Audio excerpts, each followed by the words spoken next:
Hello friends, welcome back to my channel. இன்றைக்கி நம்ம சேனலில் சிறுதானியத்தில் 3 விதமான சிறுதானியத்தில் நல்ல வெயிலுக்கு நம்மளுக்கு உடம்புக்கு எனர்ஜி தரக்கூடிய சூப்பரான 3 வகையான கூழ் ரெசிபி தாங்க பண்ண போகிறோம். வெள்ளைச்சோள கூழ், கேப்பமாவு கூழ், கம்பு கூழுங்க. 3 விதமான கூழும் வாங்க எப்படி பண்ணணும் வீடியோக்குள்ளே போய் பார்த்தலாம். ரொம்ப ரொம்ப சிம்பிளான முறையில் தான் சொல்லியிருப்பேன். ஃபஸ்ட்டு என்ன ரெசிபின்னு பார்த்தலாங்க. ஃபஸ்ட்டு பார்த்திங்கன்னா கம்பு கூழ் வாங்க எப்படி பண்ணலான்னு பார்த்துடலாம். கம்பு கூழ் பண்ணுறதுக்கு பார்த்திங்கன்னா நான் கடையில் வாங்கினா கம்பரிசி தாங்க எடுத்துருக்கேன். கடையில் வாங்கினா கம்பரிசியில் பார்த்திங்கன்னா கல் எல்லாமே கிடக்கும், மண் தூசி எல்லாமே இருக்கும். நல்லா புடச்சி நல்லா வாஷ் பண்ணி எடுத்துக்கோங்க. தண்ணி சேர்த்து ஒரு 2லேருந்து ஒரு 3 தடவை நல்லா வாஷ் பண்ணி எடுத்துக்கோங்க. நல்லா கழுவி எடுத்துக்கோங்க. நான் ஒரு 3 தடவை கழுவிட்டேன். 4வது தடவை பார்த்திங்கன்னா நான் நல்ல தண்ணி ஊற்றி ஒரு நல்லா முங்குற அளவுக்கு ஒரு 2 டம்ளர் அளவு தண்ணி ஊற்றி நான் ஊற வச்சு எடுத்துக்கிறேங்க. 2 டம்ளர் அளவு தண்ணி எடுத்துருக்குறேன். இதை மூடி போட்டு மூடி ஒரு 3 மணி நேரம் நம்ம ஊற வச்சுக்கலாம். ஊற வச்சதுக்கப்புறம் நான் உங்ககிட்ட காமிக்கிறேங்க. ஒரு 3 மணி நேரம் ஊறட்டும். இப்போ கம்பரிசி பார்த்திங்கன்னா நல்லா ஒரு 3 மணி நேரம் ஊறிடுச்சு. இந்த ஊறின கம்பரிசியை பார்த்திங்கன்னா நம்ம நல்லா தண்ணியே இல்லாமல் நல்லா வடிகட்டி ஒரு மிக்சி ஜாரில் சேர்த்துக்கலாங்க. சுத்தமாக ஒரு சொட்டு கூட தண்ணி இல்லாமல் நம்ம மிக்சி ஜாரில் சேர்த்து கொரப்பாக அரைச்சி எடுத்துகிட்டு வந்துக்கலாங்க. ஒரு சொட்டு தண்ணி கூட சேர்க்கலாம். இந்த மாதிரி நல்லா கம்பரிசியை ஒரு டம்ளர் அளவு கம்பரிசியை நல்லா சேர்த்துட்டு இது மூடி போட்டு மூடி கொஞ்சம் கொரப்பாக அரைச்சி எடுத்துகிட்டு வந்துக்கலாம். தண்ணி சேர்க்காமல் கொரப்பாக அரைச்சதுக்கப்புறம் பார்த்திங்கன்னா இந்த ஸ்டேஜில் இருக்கும். இது கூட பார்த்திங்கன்னா நான் கம்பு ஊற வச்ச நல்ல தண்ணிங்க ஒரு 2 டம்ளர் அளவு ஊற வச்சுருந்தோம்ல, அந்த தண்ணியை ஒரே ஒரு டம்ளர் மட்டும் சேர்த்துக்கிறேன். சேர்த்துட்டு மூடி போட்டு மூடி நல்லா இன்னொரு தடவை பார்த்திங்கன்னா கொஞ்சம் அரைச்சி எடுத்துகிட்டு வந்துக்கலாம். தண்ணியோடு சேர்த்து நம்ம அரைச்சி எடுத்துகிட்டு வந்துக்கலாங்க. இப்போ பார்த்திங்கன்னா அரைச்சி எடுத்துகிட்டு வந்தாச்சு. மாவு பார்த்திங்கன்னா ரொம்ப நைஸாக இருக்கக்கூடாது, ஓரளவுக்கு பார்த்திங்கன்னா கொரப்பாக இருக்கணும். அந்த மாதிரி அரைச்சி எடுத்துக்கோங்க. இப்போ மாவு ரெடி ஆகிடுச்சு. நம்ம இப்போ கம்பு கூழ் எப்படி கிண்டலான்னு வாங்க பார்க்கலாம். கூழ் கிண்டுறதுக்கு பார்த்திங்கன்னா மாவு ரெடியாக இருக்குது. இது பார்த்திங்கன்னா நீஸ் தண்ணினா பார்த்திங்கன்னா நம்ம வீட்டில் எப்போவும் ரெகுலராக சாதம் அடிப்போம் இல்லையா, அந்த தண்ணி வந்து 1 டம்ளர், வடி தண்ணி 1 டம்ளர், நார்மலாக நம்ம குடிக்கிற தண்ணி பார்த்திங்கன்னா 2 டம்ளர், அந்த அளவுக்கு சேர்த்து நான் இந்த தண்ணி எடுத்துருக்கேன். இந்த தண்ணியில் தான் பார்த்திங்கன்னா இன்றைக்கி நம்ம கூழ் கிண்ட போகிறோம். உங்கள்கிட்ட இந்த தண்ணி இல்லைன்னா பார்த்திங்கன்னா இந்த அரைச்ச மாவு இருக்கு இல்லையா, அரைச்ச கம்பு மாவை பார்த்திங்கன்னா ஒரு 6 மணி நேரத்துலேருந்து ஒரு 8 மணி நேரம் புளிக்க வச்சு கூழ் கிண்டும் போது நல்லா அதே டேஸ்ட்டில் இருக்குங்க. ஸோ சூப்பராக டேஸ்ட்டாக ஒரு புளிப்புத்தன்மை இருக்கும், அது நல்லாயிருக்கும். ஸோ இப்போ நம்ம கூழ் கிண்ட ஆரம்பிச்சிடலாங்க. கூழ் கிண்டுறதுக்கு பார்த்திங்கன்னா நான் ஒரு மண் பாத்திரம் தான் வச்சுட்டுக்கிறேன். இந்த மண் பாத்திரத்திலலாம் இன்றைக்கி நம்ம கூழ் கிண்ட போகிறோம். மண் பாத்திரத்தில் கிண்டும் போது டேஸ்ட் அவ்வளோ ருசி அவ்வளோ சூப்பராக இருக்கும். நான் பார்த்திங்கன்னா நீஸ் தண்ணியில் இந்த 3 டம்ளர் அளவு நீஸ் தண்ணி வந்து நான் சேர்த்துக்கிறேன். 1 டம்ளர் அளவு கம்பரிசிக்கு பார்த்திங்கன்னா ஏற்கனவே அந்த மாவோட சேர்த்து 1 டம்ளர் தண்ணி சேர்த்து அரைச்சாச்சு. இந்த 3 டம்ளர் அளவு நீஸ் தண்ணி இதில் சேர்த்துக்கிறேன். 4 டம்ளர் அளவு தண்ணி சேர்த்தாச்சுங்க மொத்தம்.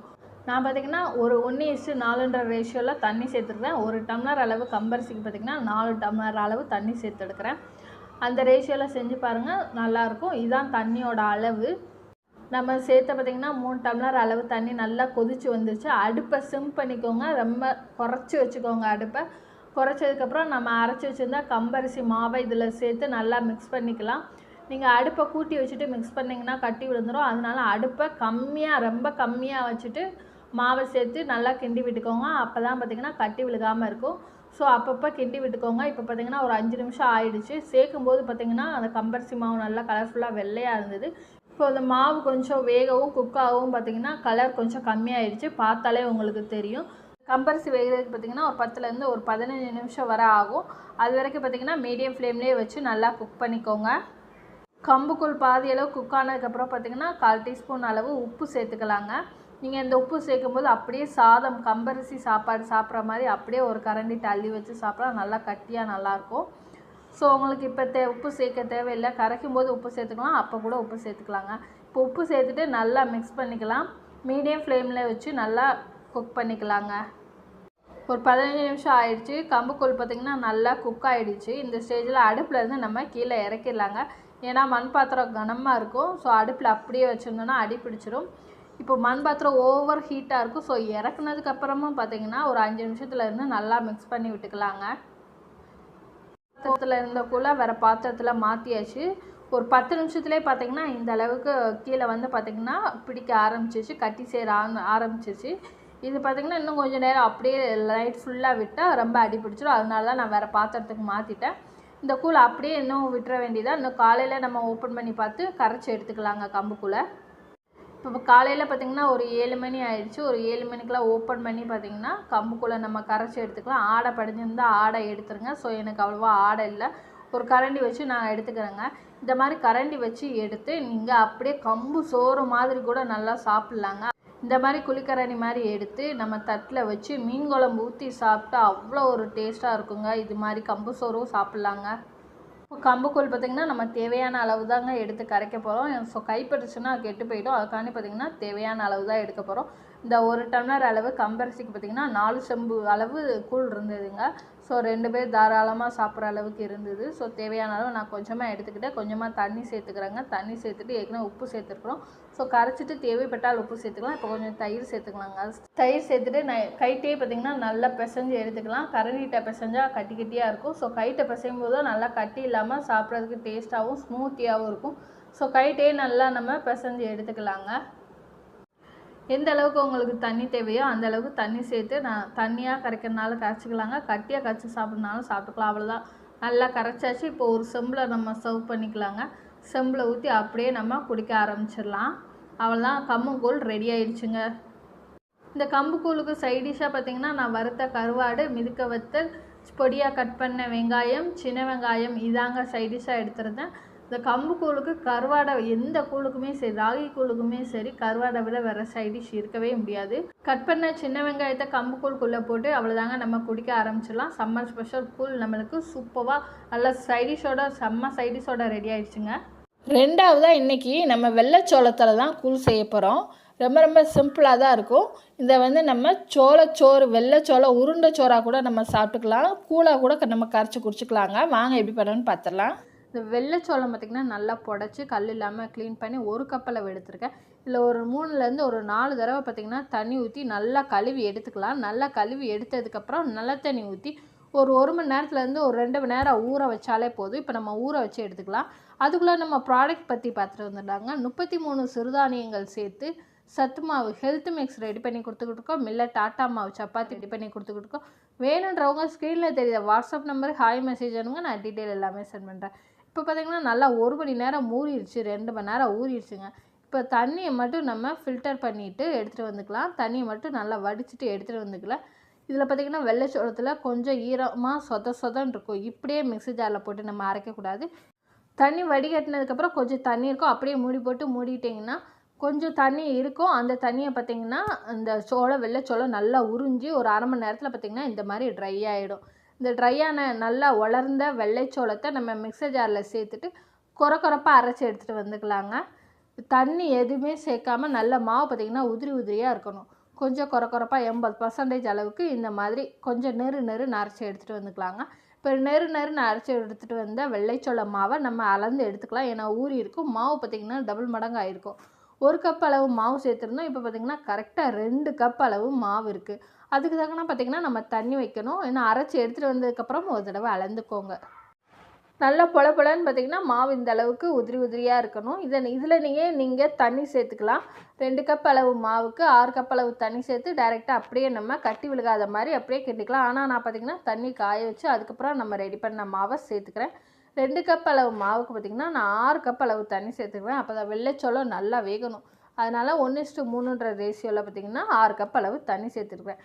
தண்ணி சேர்த்துட்டு தண்ணி நல்லா கொதித்து வரட்டும். அது வரைக்கும் பார்த்திங்கன்னா மூடி போட்டு மூடிக்கலாம்.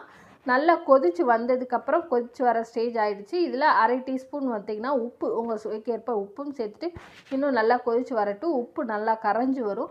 இப்போ தண்ணி நல்லா கொதிச்சிச்சு. உப்பும் பார்த்திங்கன்னா நல்லா கரைஞ்சிருக்கும். அடுப்பை சிம்மில் வச்சுட்டு நம்ம கொரப்பாக அரைச்சிட்டு வந்தால் வெள்ளைச்சோள மாவை சேர்த்துக்கலாங்க.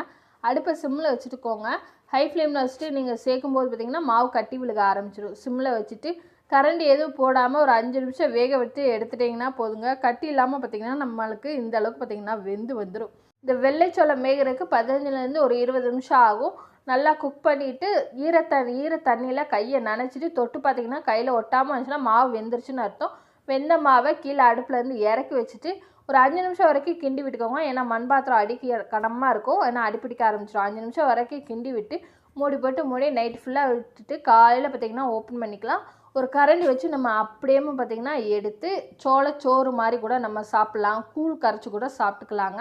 இந்த மாதிரி சோளச்சோறாக எடுத்து நம்ம மீன் குழம்பு, கருவாட்டு குழம்பு ஊற்றி சாப்பிடும்போது அட்டகாசமாக இருக்கும்.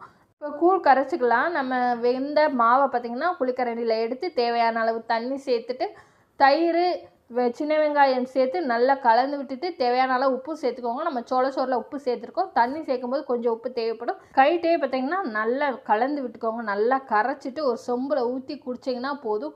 வெயிலுக்கு நல்லா இதமாக பார்த்திங்கன்னா வெள்ளை சோளக்கூழு ரெடி ஆகிடுச்சுங்க. இது நம்ம வெள்ளைச்சோள உருண்டை சோறாக கூட அப்படியே நம்ம கரண்டிகிட்ட எடுத்து வச்சு ஒரு தட்டில் சாப்பிட்லாங்க. மூணாவதாக கேப்ப மாவு கூழ் தாங்க செய்ய போகிறோம். ரொம்ப எளிமையான முறையில். வாங்க எப்படி பண்ணணும்னு சொல்லிட்டு வீடியோக்குள்ளே போய் பார்த்துடலாம். கேப்ப மாவு கூழ் பண்ணுறதுக்கு நான் கடையில் வாங்கின கேப்ப மாவு தான் எடுத்துருக்கிறேன். 2 டம்ளர் அளவு நான் மாவு எடுத்துட்டுருக்குறேங்க. 2 டம்ளர் அளவு ராகி மாவுக்கு நான் 3 டம்ளர் தண்ணி சேர்த்துக்கிறேங்க. இந்த மாவு கூட 3 டம்ளர் அளவு தண்ணி சேர்த்து கட்டி இல்லாமல் நல்லா மிக்ஸ் பண்ணி விட்டுட்டு ஒரு 10லேருந்து ஒரு 5 நிமிஷம் பார்த்திங்கன்னா மூடி போட்டு மூடி வச்சுக்கோங்க. நீங்கள் ரொம்ப புளிப்பாக உங்களுக்கு தேவைப்பட்டதுன்னா உங்களுக்கு கூழ் 2 நாளைக்கு நீங்கள் நல்லா இருக்கணும்னு நினச்சிங்கன்னா காலையில் பார்த்திங்கன்னா ஒரு 6 மணிக்கேயும் இந்த மாதிரி மாவு கரைச்சி வச்சுட்டு சாயந்தரமாக நம்ம நல்லா கேப்ப மாவு புளிச்சதுக்கப்புறம் கூழ் கிண்டுனா நல்லா டேஸ்ட்டாக இருக்கும். இப்போ நான் ஒரு 10 நிமிஷம் மட்டும் நம்ம ஊற வச்சு எடுத்துக்கலாம் மாவை. அப்போ தான் எந்த ஒரு கட்டியுமே இல்லாமல் இருக்கும். இப்போது அடுப்பில் ஒரு கடாய் வச்சுக்கிறாங்க. 2 டம்ளர் அளவு கேப்ப மாவுக்கு நான் 6 டம்ளர் அளவு தண்ணி சேர்க்கணும். மொத்தத்தில் மாவில் 3 டம்ளர் சேர்த்தாச்சு. இப்போ கடாயில் 3 டம்ளர் சேர்த்துக்கலாங்க. நான் இது பார்த்திங்கன்னா நீச்சி தண்ணி தான் சேர்த்துருக்கேன். சோறு வடித்த தண்ணியும் பச்சை தண்ணியும் மிக்ஸ் பண்ணி ஒரு 3 டம்ளர் சேர்த்துருக்கேன். 2 டம்ளர் அளவு கேப்ப மாவுக்கு நான் 2 கரண்டி அளவு சாப்பாடு சேர்த்துருக்கேன். சாப்பாடு நல்லா வெந்த சாதம் தான். அதனால் கொஞ்சமாக 1 டம்ளர் மட்டும் இந்த சாதத்துக்கு எக்ஸ்ட்ரா 1 டம்ளர் மட்டும் நம்ம தண்ணி சேர்த்துக்கலாங்க. சேர்த்துட்டு நல்லா கொதித்ததுக்கப்புறம் நம்ம கரைச்சி வச்சுருந்த கேப்ப மாவை அடுப்பை சிம்மில் வச்சுட்டு நம்ம இதில் ஊற்றி கரண்டி வச்சு மிக்ஸ் பண்ணி விட்டுக்கிட்டே இருக்கலாம். அப்போ தான் எந்த ஒரு கட்டியுமே இருக்காது. ஒரு கையால் ஊற்றணும், ஒரு கையால் பார்த்திங்கன்னா இந்த மாதிரி கலந்து விட்டுக்கிட்டே இருக்கணும். அப்போ தான் கட்டி விழுகாமல் இருக்கும். ஸோ இப்போ நம்ம பார்த்திங்கன்னா கொஞ்சம் கொஞ்சமாக சேர்த்துட்டு நல்லா மிக்ஸ் பண்ணி விட்டுக்கலாம். நம்ம நைட்டு கிண்டும் போது தான் பார்த்திங்கன்னா இந்த கூழ் நைட்டு கிண்டி வச்சோன்னா காலையில் குடிக்கிறதுக்கு நல்லாயிருக்கும். அதனால் நைட்டு இந்த மாதிரி கிண்டி வச்சுக்கோங்க. கேப்ப மாவு பார்த்திங்கன்னா நல்லா வெள்ளை கலரில் இந்த அளவுக்கு இருக்குது பாருங்கள். நல்லா வெந்ததுக்கப்புறம் கலர் மாதிரி வரும். நீங்கள் நல்லா வேக வச்சு எடுத்து நம்ம கூழ் கரைச்சி சாப்பிடணும். இல்லைன்னா வயிற்று உபாதைகள், இந்த கேப்ப மாவு வேகாமல் நம்ம சாப்பிட்டோன்னா வயிற்று உபாதைகள் வரும். அதனால் கேப்ப மாவை நல்லா வேக வச்சுக்கோங்க. இப்போ மாவு நம்ம சேர்த்ததுக்கப்புறம் அப்பப்போ ஒரு 5 நிமிஷம் ஒரு 2-3 நிமிஷத்துக்கு ஒருக்க பார்த்திங்கன்னா நல்லா அடியிலேருந்து கலந்து கொடுத்துக்கிட்டே இருக்கணும். இப்போ ஒரு 10 நிமிஷம் ஆயிடுச்சு. இன்னும் ஒரு 10 நிமிஷம் நல்லா நம்ம வேக வச்சு எடுத்துக்கலாம். ராகி மாவை பாருங்கள் நல்லா வெந்துருச்சு. அடுப்பு சிம்மில் இருக்குது. வெந்ததுக்கப்புறம் பார்த்திங்கன்னா ஒரு ஈர தண்ணியில் கையை நனைச்சிட்டு பார்த்தோன்னா இந்த ராகி மாவு ஒட்டாமல் இருந்துச்சுன்னா கூழ் நல்லா வெந்துருச்சுன்னு அர்த்தம். வெந்ததுக்கப்புறம் பார்த்திங்கன்னா அடுப்பை ஆஃப் பண்ணிவிட்டு மூடி வச்சுக்கலாங்க. மூடிக்கிட்டு நைட்டு ஃபுல்லாக அப்படியே ஆற விட்டுறணும். காலையில் பார்த்திங்கன்னா ஓப்பன் பண்ணி நம்ம கூழாக கரைச்சிக்கலாங்க. தேவையான அளவு மாவு எடுத்துக்கலாம். எடுத்துட்டு ஒரு கிண்ணத்தில் சேர்த்துட்டு உப்பு தயிர் எல்லாமே சேர்த்து நம்ம கூழ் மாதிரி கரைச்சி குடிச்சிட்டோன்னா போதுங்க. சூப்பராக எளிமையாக பார்த்திங்கன்னா பிகினர்ஸ் கூட செய்கிற அளவுக்கு கூழ் ரெடி ஆகிடுச்சுங்க. இந்த கூழுக்கெல்லாம் பார்த்திங்கன்னா கருவாடு, மீன் குழம்பு, வத்தல் தாங்க நல்ல செம்மையாக இருக்கும். நல்லா சூப்பரான ஒரு சைடிஷாக இருக்கும். இப்போ கேப்ப மாவுக்குள்ளே பார்த்திங்கன்னா தண்ணி சேர்த்துருக்குறேன். தயிர் சேர்த்துக்கோங்க. நல்லா சூப்பராக இருக்கும். நம்ம இன்றைக்கி பார்த்திங்கன்னா கருவாடு வெங்காயத்தோட வெயிலுக்கு இதமாக நல்லா 3 விதமான கூழ் ரெசிபியை நான் உங்களோட ஷேர் பண்ணியிருக்கேன். ரொம்ப ரொம்ப எளிமையான முறையில் நல்லா நெத்திலி கருவாடு சாப்பிடும்போது தான் அட்டகாசமாக இருக்கும். நீங்களும் இந்த 3 விதமான கூழ் ரெசிபியை இந்த சம்மர் ஸ்பெஷலாக உங்கள் வீட்டில் ட்ரை பண்ணி பாருங்கள். சோளக்கூழ், கேப்ப மாவு கூழ், கம்பு கூழ் எல்லாமே பார்த்திங்கன்னா உங்கள் வீட்டில் ட்ரை பண்ணி பார்த்துட்டு எப்படி இருந்ததுன்னா உங்களோட ஃபீட்பேக்கை என்னோட கமெண்ட் பாக்ஸில் கமெண்ட் பண்ணுங்கள். உங்களுக்கு இந்த ரெசிபி எல்லாமே பிடிச்சிருந்தா லைக் பண்ணுங்கள், ஷேர் பண்ணுங்கள். மறக்காமல் என்னுடைய சேனலை சப்ஸ்கிரைப் பண்ணிக்கோங்க.